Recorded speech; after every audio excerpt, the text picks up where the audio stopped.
Yes, students. Any questions from anyone? Do you want to ask any questions in this, students? No, sir. Okay.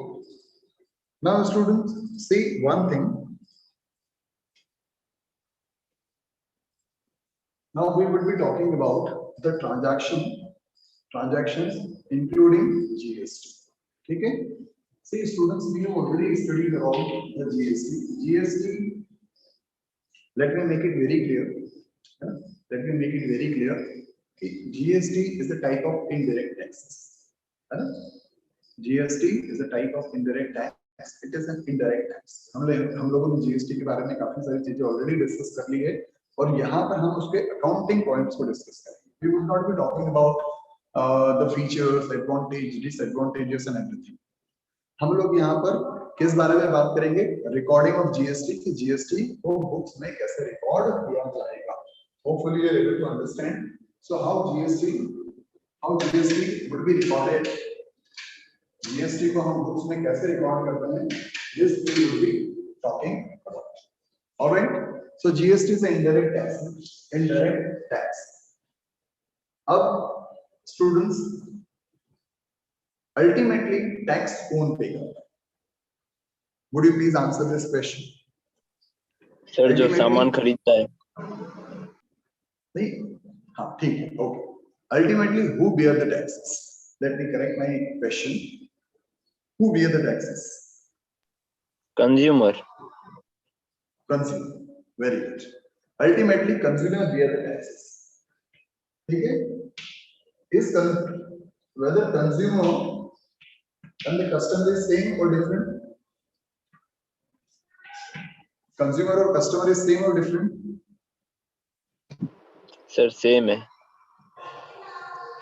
Any other student?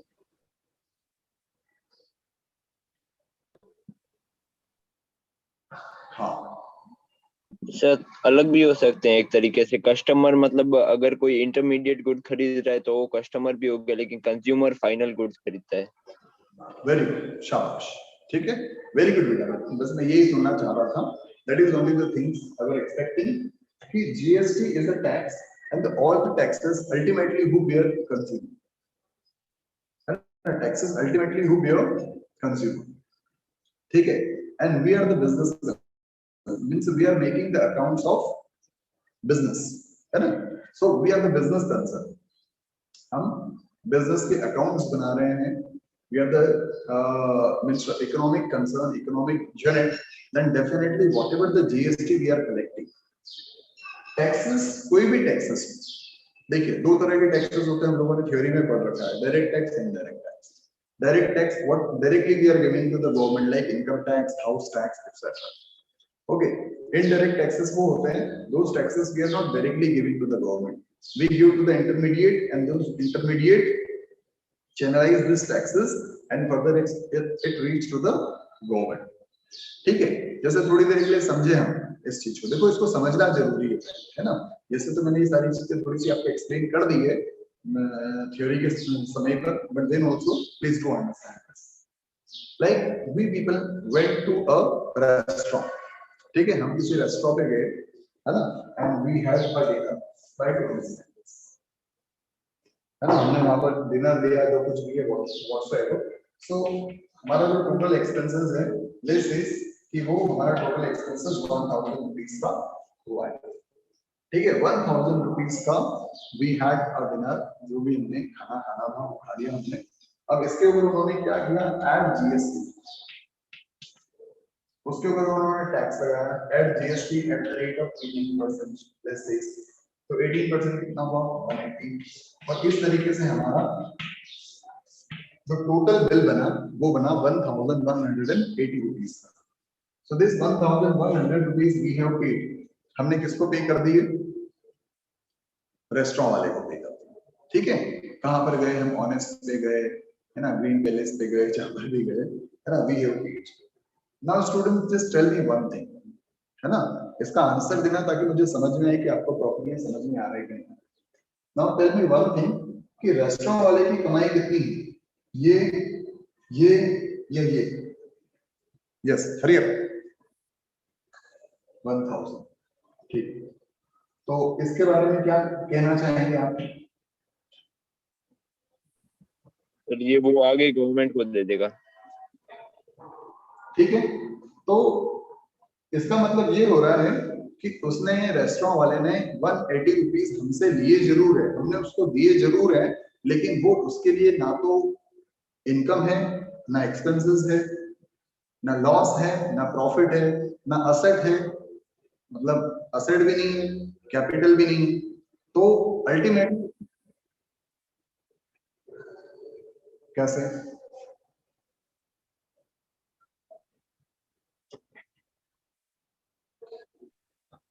Sir आया और गया। हाँ ठीक है, अपन करते हैं उसके बारे में बात, पर समझो इस चीज को, है ना, ट्राई टू अंडरस्टैंड। ये चीज आपको समझ में आ जाएगी। रिकॉर्डिंग तो बहुत सिंपल है, क्या करना है, इनपुट जीएसटी और आउटपुट जीएसटी को रिकॉर्डिंग करना है, डेबिट में और क्रेडिट में, है ना। But we need to understand कि उस रेस्टोरेंट वाले के लिए जो 180 रुपीज है, वो आज उसने अपने ड्रॉर में रख लिए, है ना, अपने ड्रॉर में रख लिए हैं, अभी 180 रुपीज उसको मिल चुके हैं, बट उसके लिए ना तो ये इनकम, ना तो रेवेन्यू है, ना एक्सपेंसेस है, ना गेन है, ना लॉस है। This is pure liability, please do understand. ये उसके लिए क्या है student, do you understand this? Sir liability कैसे हुई? उसको गवर्नमेंट को देना है ना, on what behalf, on what behalf he has collected this?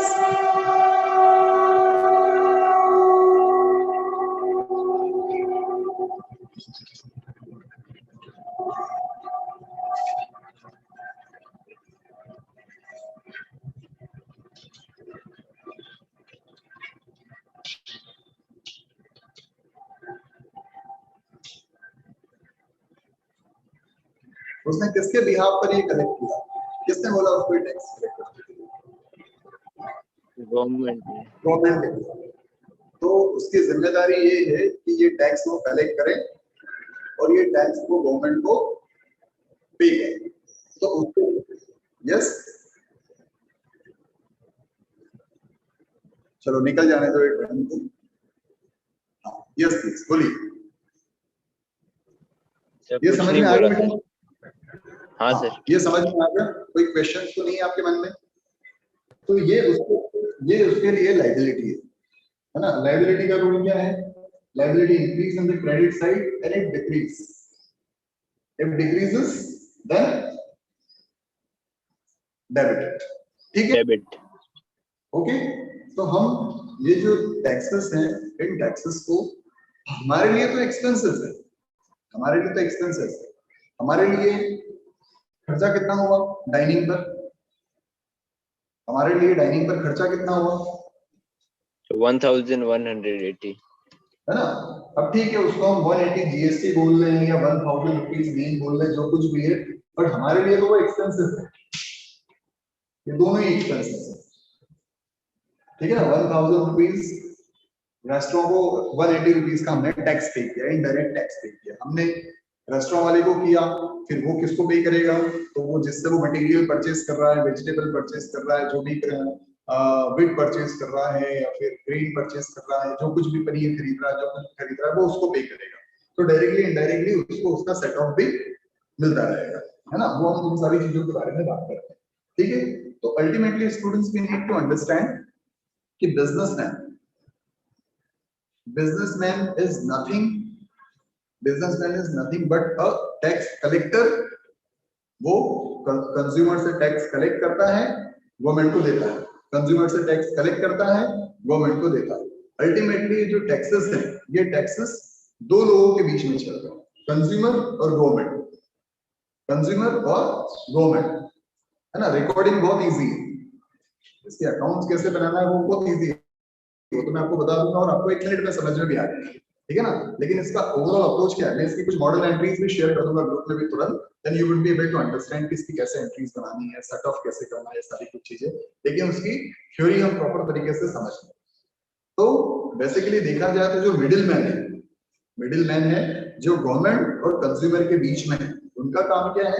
They are collecting the taxes from the consumer and they are giving it to the government. So they are not tax bearer, they are not tax bearer, okay, they are only the mediator between the taxpayer and the tax generator। जहां पर tax बना है या फिर जिन्होंने generate किया है उसको, उनके बीच में, और टैक्स पे करने वालों के बीच में वो मीडिएटर है। ठीक है, अब हमने ये समझना है, देखिए एक बात सीधी सी है कि एज अ मिडिल मैन, है ना। अब अगर थोड़ा सा एग्जांपल में चेंज कर देते हैं, स्टूडेंट उसको समझना बहुत इंपॉर्टेंट है, जस्ट पे अटेंशन। मान लीजिए कि हमारा एक इलेक्ट्रॉनिक्स का बिजनेस है ना, हमारा इलेक्ट्रॉनिक्स का बिजनेस है और हम इलेक्ट्रॉनिक्स के मटेरियल्स अहमदाबाद से खरीदते हैं और कस्टमर्स को बेचते हैं। ठीक है, तो हमने भाई एक मोबाइल परचेज किया, उसकी कीमत है 20,000 रुपए, है ना। वो मोबाइल था कितने का? हमने मोबाइल परचेज किया, जो परचेज वाला मामला था, ट्राई टू अंडरस्टैंड दिस। वो हमने मोबाइल अहमदाबाद से परचेज किया, आपको 20,000 का मोबाइल है, वो 20,000 का मोबाइल हमने खरीदा। तो खरीदते समय हमको भी टैक्स लगा होगा, क्योंकि अगले ने हमसे टैक्स दिया होगा, भले हम बेचने के लिए खरीदे लेकिन टैक्स तो लगा होगा। हम पे कर रहे हैं, बाद में कस्टमर से वसूल कर लेंगे। Are you understanding this students? Are you understanding this? कोई डाउट तो नहीं लग रहा? ठीक है, सो ऐड जीएसटी, है ना। अब वो आईजीएसटी, एसजीएसटी, सीजीएसटी आपने बुक में देख रहे होगा, वो बहुत इजी सी चीजें हैं, वो बाद में पढ़ेंगे, पहले ये समझो। अब मान लीजिए उस पर टैक्स लगा है कितना? 10,000 का मोबाइल बनाते हैं, कैलकुलेशन इजी है, 18%। 18% कितना होगा कि इस पर तो 1,800 रुपीज का टैक्स लग गया, तो मोबाइल हो गया हमारा 11,800 रुपीज का। तो 11,800 रुपीज का मोबाइल हमने परचेज कर लिया। 11,800 रुपीज के मोबाइल की हमारी कॉस्ट है, उसमें हमने मतलब कि ये हमारा परचेज वाला मेथड हो गया, ठीक है ना। तो ये टैक्स हमने अगले को पे किया। अब हम ये 11,800 का मोबाइल जो है अपना प्रॉफिट मार्जिन मिला करके करीब 14,000 रुपीज में उसको सेल करने वाले हैं। 14,000 रुपीज में हम इस मोबाइल को सेल करने वाले हैं कस्टमर, है ना, सेल्स प्राइस या एमआरपी बोलते हैं। अब इसके ऊपर फिर जीएसटी लगेगा, कितना परसेंट जीएसटी लगेगा? 15,000 बना लेते हैं इसको, 18%। कितना हो जाएगा 15,000 का 18%? 3,200। ओके,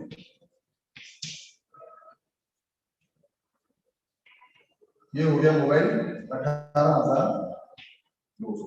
ठीक है, so now students try to understand. अब हमें कस्टमर को इसको इतने में सेल करना है, मतलब ये मोबाइल 10,000 का खरीदा हमने, 1,800 का जीएसटी पे किया। अपन बिजनेसमैन है ना, अपना इलेक्ट्रॉनिक्स का बिजनेस है, ये मोबाइल अपने यूज करने के लिए नहीं खरीदा, ये मोबाइल अपने यूज करने के लिए नहीं खरीदा, हमने खरीदा 10,000 का मोबाइल, 18,000 रुपए, उसके ऊपर जीएसटी पे करके 11,800 रुपए का मोबाइल अपने घर में पड़ रहा है, मतलब मीन्स हमारी वो कॉस्ट है। ठीक है, अब फिर उसके बाद में हमने 11,800 के ऊपर हमारा प्रॉफिट मार्जिन मिला करके 15,000 रुपए में उस मोबाइल को बेचने का प्लान किया। उसके ऊपर 18% का हमें टैक्स लग रहा है, जीएसटी, वो 3,200 रुपए में ऐड करके उसको 18,200 में कस्टमर को सेल कर दिया।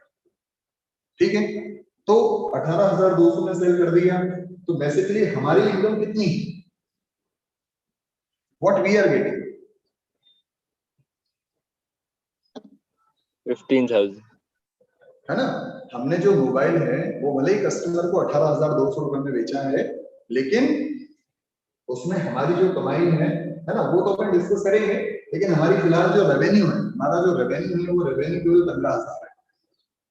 हमारा रेवेन्यू कितना है?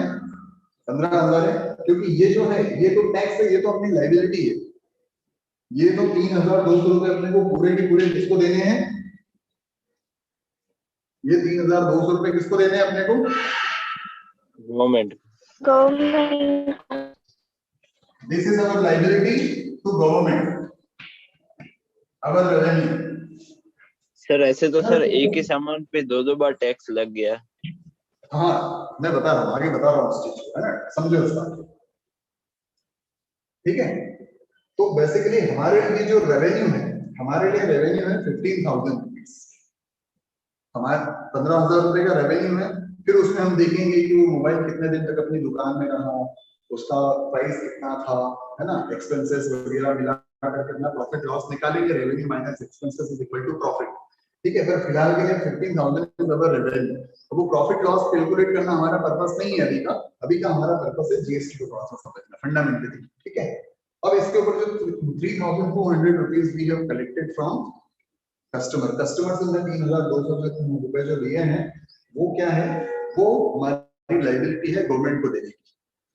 तो ये गवर्नमेंट को 3,200 रुपए अपन देंगे। समझ में आ रही है बात? लेकिन 3,000 रुपए, 3,200 रुपए, 3,200 rupees we are going to pay to the government, but since we have paid already 1,800 rupees, तो टोटल हमारी लाइबिलिटी कितनी है? 3,200.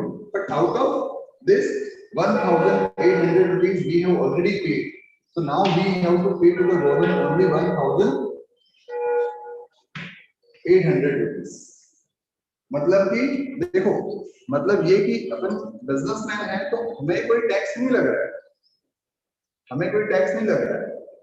हमने तो जो टैक्स कस्टमर से लिया है वही टैक्स हम गवर्नमेंट को पे कर रहे हैं। देखो हमने 1,800 रुपए का टैक्स पे किया, प्लीज डू अंडरस्टैंड। हमने 1,800 का 1,800 rupees of tax we have paid to the government, और उसका बेनिफिट अपने को यहाँ मिल गया। हमारी लायबिलिटीज, हमारी टैक्स लायबिलिटीज 1,800 से कम हो गई। क्यों? क्योंकि ये हमने पे कर दिया, we have already paid.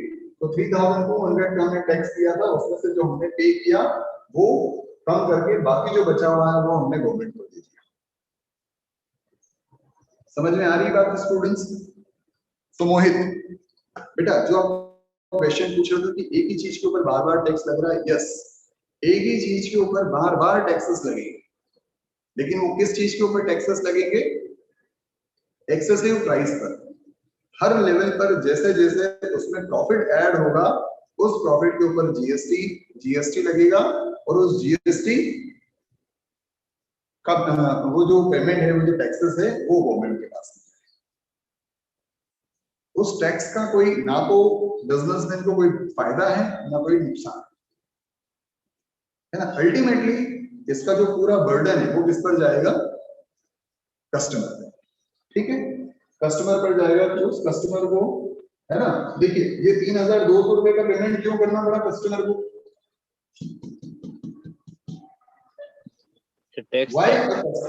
Why a customer need to pay 3,200 rupees tax?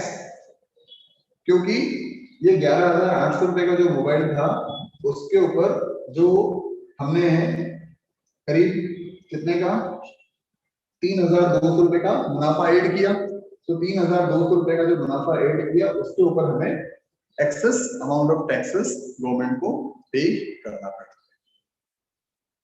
So students, ये जो चीज है ना, इसमें कुछ क्वेश्चंस आपके दिमाग में आ रहे हैं तो पूछो, है ना।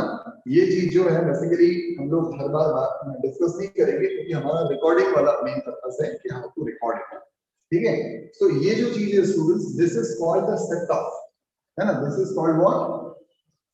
Set of, GST set of.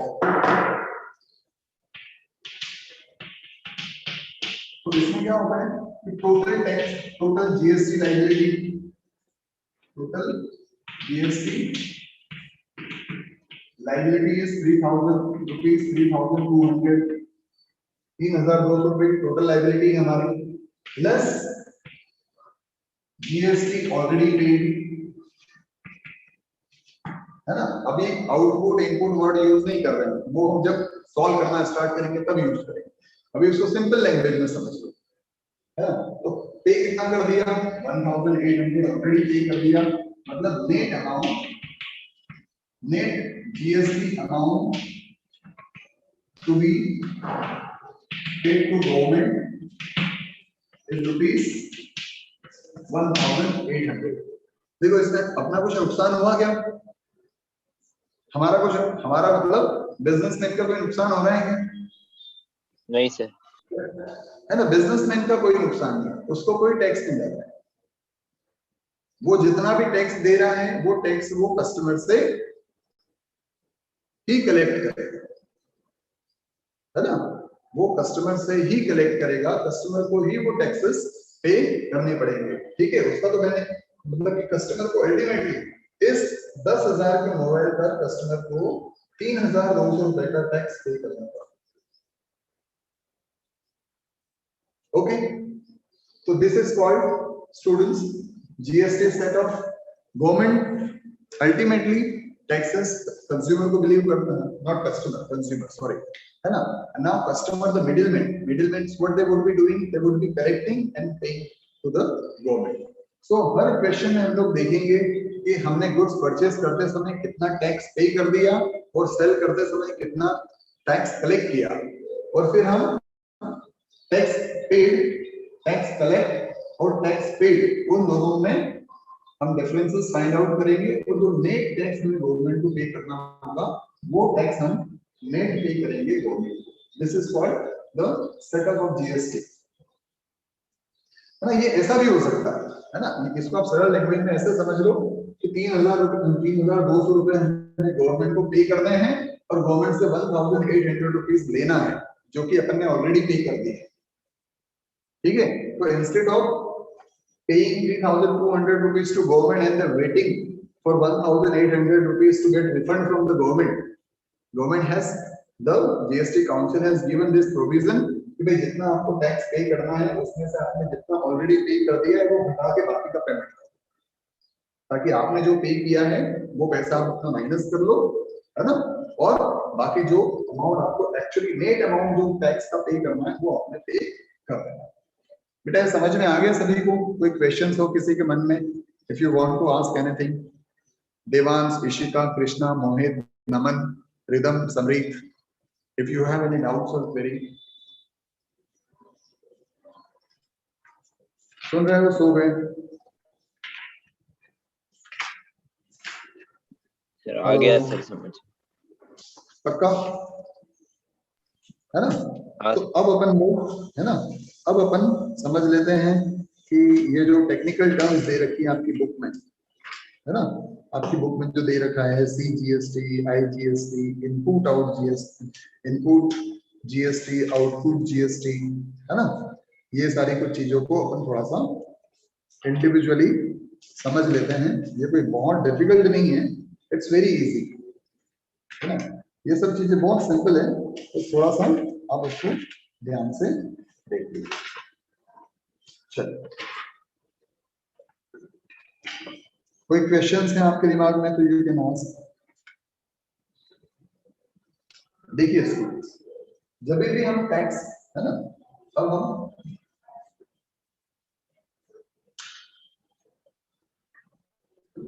हम यहाँ पर कुछ एक चीजों के बारे में बात करेंगे।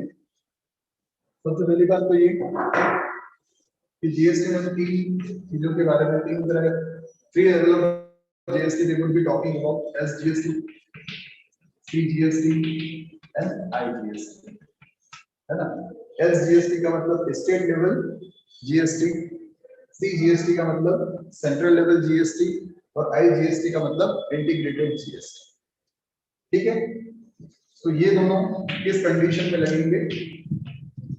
इंट्रा स्टेट, है ना, इनको नोट कर लेना, जैसे आपकी बुक में दे रखा है इंट्रा स्टेट बिजनेस, मतलब गुजरात से गुजरात में बिजनेस अगर हो रहा है तो उस कंडीशन में इंट्रा स्टेट लगेगा, है ना। गुजरात से गुजरात हो रहा है तो उसको बोलते हैं intra estate business transaction, intra estate business, उस कंडीशन में लगेगा एसजीएसटी और सीजीएसटी। मतलब कि देखिए, गुजरात में भी अगर बिजनेस हो रहा है, अहमदाबाद से कोई माल परचेस कर रहे हैं और गांधीधाम में बेच रहे हैं, या फिर हमने अहमदाबाद से परचेस किया और कहाँ सेल कर रहे हैं, सपोज भुज में सेल कर रहे हैं, राजकोट में सेल कर रहे हैं, मोरबी में सेल कर रहे हैं, but ultimately the transaction is taking place in the Gujarat state, then the Gujarat government will tax, Gujarat GST council will collect the tax, as well as central authority will also collect the taxes. ठीक है, okay. तो हमें 2 बार वो जो amount रहेगा, जो भी rate of दे रखा होगा, है ना, will be required to calculate. ठीक है, SGST एंड CGST कि स्टेट गवर्नमेंट का जो टैक्स है 9% लेसेस, का है 9%, 1000 रुपए का मान लीजिए गुड्स है, हमने कहां से खरीदा, अहमदाबाद से परचेज किया, है ना, 100 रुपए का गुड्स है. Let's understand with the simple example कि we have purchased a goods of ₹100 from Ahmedabad.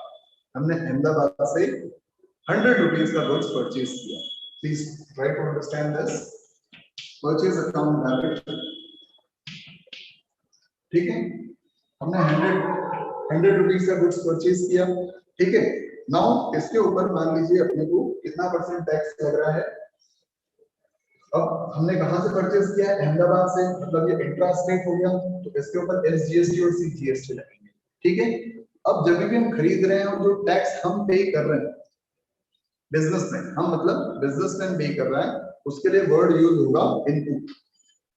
ठीक है, इनपुट मतलब जो पे किया गया है ना, तो input SGST account debit, input CGST account debit to cash. ठीक है, 100 रुपए का गुड्स था, सपोज रेट ऑफ इंटरेस्ट 9% है, तो 9 रुपए गुजरात गवर्नमेंट ने टैक्स ले लिया, 9 रुपए सेंट्रल गवर्नमेंट ने टैक्स ले लिया, मतलब कि हमें टोटल ये गुड्स कितने में पड़ा, 118 रुपए. है ना स्टूडेंट्स, इतने छोटे से एग्जांपल से मैं इसलिए समझा रहा हूं ताकि एकदम क्लियर हो जाए कि कैसे करना है. Being goods purchase from Ahmedabad. Yes students, क्या ये समझ में आया? सर ये इनपुट वाला समझ में नहीं आया. इनपुट क्यों लिखा है ना, देखो बेटा ये note down, collected and paid. तो जब बिजनेसमैन ने टैक्स पे किया है तो उसके लिए पेड के लिए इनपुट वर्ड यूज होगा, और बिजनेसमैन ने टैक्स जब कलेक्ट किया है तो उसके लिए आउटपुट वर्ड यूज होगा, है ना. तो आउटपुट जो है उसको हम लायबिलिटी मानेंगे, लायबिलिटी, टैक्स लायबिलिटी, है ना. और पे जो कर दिया है भाई, अगर मान लीजिए कोई टैक्स अगर पे कर दिया है तो उसको, है ना, डिक्रीज इन द लायबिलिटीज की तरह ट्रीट कर सकते हो कि भाई ये टैक्स पे कर दिया है, ultimately we will collect it from customer, और नहीं कलेक्ट कर रहे तो इसको एज अ असेट्स की तरह ट्रीट कर सकते हैं, क्योंकि इसका बेनिफिट आपको फ्यूचर में कभी भी मिलेगा. तो input and output is nothing but the replacement of this two word. कि टैक्स ऑलरेडी पेड उसकी जगह पर हम इनपुट वर्ड यूज करेंगे, और टैक्स कलेक्टेड की जगह हम लोग आउटपुट वर्ड यूज करेंगे. सिंपल, समझ में आया है आपको? Yes sir. ठीक है, अब देखो मैं इसी की सेलिंग की एंट्री बता रहा हूँ बेटा, उससे और क्लियर हो जाएगा आपको, है ना. 2-5 मिनट है तो उसमें एकदम क्लियर हो जाएगा. अब देखो ये अपने 100 रुपए का गुड्स खरीदा, अपन कौन है, बिजनेसमैन है. ठीक है, हमारा इलेक्ट्रॉनिक्स का बिजनेस है. ठीक है, ये अपन ने अपने यूज के लिए नहीं खरीदा, है ना, ये बेचने के लिए खरीदा. तो 100 रुपए का अपन ने एक गुड्स परचेज किया, उस पर 9% से टैक्स प्लस जो भी हमने पे की, टैक्स पे किया, तो उसके लिए हमने, क्योंकि ये इंट्रा स्टेट मामला था, मतलब कि स्टेट के अंदर का था, इसलिए SGST CGST 2 तरह के टैक्सेस अप्लाई होंगे, है ना. तो input SGST, input CGST, 9 rupees, 9% on value, 9% the value to cash and 180. ठीक है, बाद में जब हम इसको सेल कर रहे हैं, है ना, ये परचेज की एंट्री होगी, जैसे अपन बाद में इसको सेल कर रहे हैं, तो सेल करते समय अपन क्या लिखेंगे, कैश अकाउंट डेबिट. मान लो 100 रुपए की चीज को अपन कितने में बेच रहे हैं, 100 रुपए की चीज को अपन 200 में बेच रहे हैं, लेट्स से. ठीक है, तो टू सेल्स 100 रुपीस की चीज को अपन 200 रुपए में सेल कर रहे हैं, तो 200 रुपए में बेचने पर उसके ऊपर जो टैक्सेस लगेंगे वो फिर 200 के हिसाब से लगेंगे. ठीक है, सो टू अब टैक्स जो हम कलेक्ट कर रहे हैं उसके लिए हमें आउटपुट वर्ड यूज करना है। तो to output SGST less sales जो हम सेल कर रहे हैं वो सेल हम कहाँ कर रहे हैं, राजकोट में सेल कर रहे हैं, मतलब वो भी अभी गुजरात का ही मामला है। ठीक है, तो इस पर 9% कितना हुआ, 18 रुपीज। ठीक है, तो आउटपुट CGST ये 18 रुपीज। ठीक है, मतलब कि टोटल ये कितना हो गया 236। तो हमने 100 रुपए की चीज खरीदी, उसके ऊपर 18 रुपीज टैक्सेस पे किए। इस तरीके से वो चीज हमारे पास में आई थी 118 रुपए में, हमने उसको जस्ट डबल मार्जिन पर सेल किया। अब अगर हम उसको डबल मार्जिन पर सेल कर रहे हैं तो टैक्सेस भी उसी तरीके से अप्लाई होंगे to output SGST and to output CGST 18 rupees. ठीक है, ये उस गुड्स के परचेस की एंट्री हो गई, ये उस गुड्स के सेल की एंट्री हो गई। अब इसका सेट ऑफ कैसे होगा, समझो इस चीज को ध्यान से, है ना। तो भाई आउटपुट कितना है आपका, आउटपुट है आपका 36 रुपीज। आपने कितना कलेक्ट कर लिया, 36। आउटपुट GST कितना है आपका 36। इनपुट कितना है आपका 18। तो 18 माइनस 36 मतलब आपको गवर्नमेंट को कितना पे करना है, to be paid to government ₹18 नेट। ठीक है, प्रॉफिट आपका है, लेकिन उस प्रॉफिट के ऊपर जो टैक्सेस लग रहे हैं वो टैक्सेस कौन लेगा, गवर्नमेंट। समझ में आया क्या। तो अब जब भी हम परचेज कर रहे हैं, अब देखिए इस टैक्स का नाम क्या है, GST, गुड्स एंड सर्विस।